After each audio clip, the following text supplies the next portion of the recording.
ಇದೆ ಅನಿಸುತ್ತೆ ಇಲ್ಲಿ ಆಗುಂಬೆಯಲ್ಲಿ, ಅವಾಗ ಬರುತ್ತೆ. ಅದಕ್ಕೆಲ್ಲ ಊಟ ಹಾಕ್ತಾರೆ. ಆ್ಯಕ್ಚುಲಿ ಹಾಕಬಾರ್ದು ಊಟ, ಈ ಅಂಗಡಿಯಲ್ಲಿ ತೊಗೊಂಡಿರೋ ಫುಡ್ಡು, ಬಿಸ್ಕೆಟು ಅದು ಇದು ಅಂತ.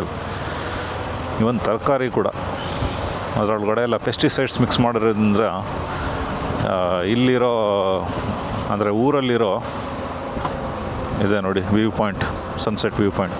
ಸೊ ಊರಲ್ಲಿರೋ ಏನು ರೋಗ ರುಜಿನ ಅಥವಾ ಇನ್ನೊಂದು ಏನೋ ಒಂದು ಹೊಸದು ಅದೆಲ್ಲ ಕಾಡಿಗೆ ಹೋಗುತ್ತೆ. ಆ ಪ್ರಾಣಿಗಳಿಗೆ ಹಾಕೋದ್ರಿಂದ ಪ್ರಾಣಿಗಳು ತಗೊಂಡು ಆ ಕೆಮಿಕಲ್ಸು ಅದನ್ನೆಲ್ಲ ತೊಗೊಂಡ್ಬಿಟ್ಟು ಕಾಡಲ್ಲಿ ಹೋಗ್ಬಿಟ್ಟು ಬೇರೆ ಪ್ರಾಣಿಗಳಿಗೆ ಹರಡಿಸ್ಬಿಡುತ್ತೆ.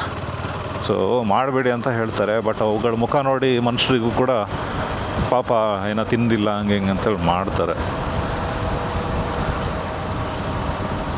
ಯಾರ್ದು ತಪ್ಪು ಯಾರು ಇದು ಮಾಡ್ಕೊಳ್ಳಿ. ಫಸ್ಟ್ ಆಫ್ ಆಲ್ ನಮಗೆ ನಾವು ಕೆಮಿಕಲ್ ತಿಂತೀವಲ್ವ, ಅದನ್ನು ಫಸ್ಟು ಕಡಿಮೆ ಮಾಡಬೇಕು. ಭಾರತ ದೇಶದಲ್ಲಿ ಕೆಮಿಕಲ್ನ,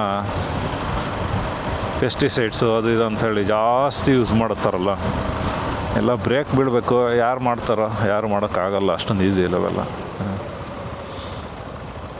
ಸೊ ಸೆಕೆಂಡ್ ಟರ್ನು ಆಗುಂಬೆಯಲ್ಲಿ.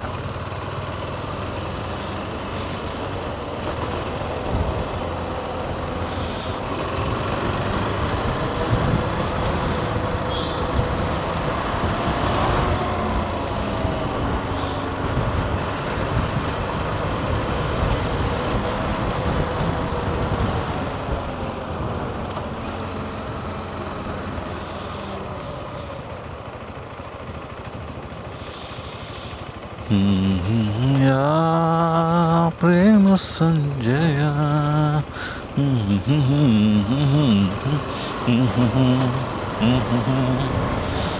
ಈ ಮರ ಎಲ್ಲ ಎಷ್ಟು ಸಖತ್ ಅಂದರೆ ತೆಂಗಿನ ಮರ ಇದ್ದಂಗೆ ಇರುತ್ತೆ. ಬಟ್ ಕಾಡಲ್ಲಿ ತೆಂಗಿನ ಮರ ಅಲ್ಲ, ನೋಡೋದಕ್ಕೆ ಹಂಗೆ ಕಾಣಿಸುತ್ತೆ.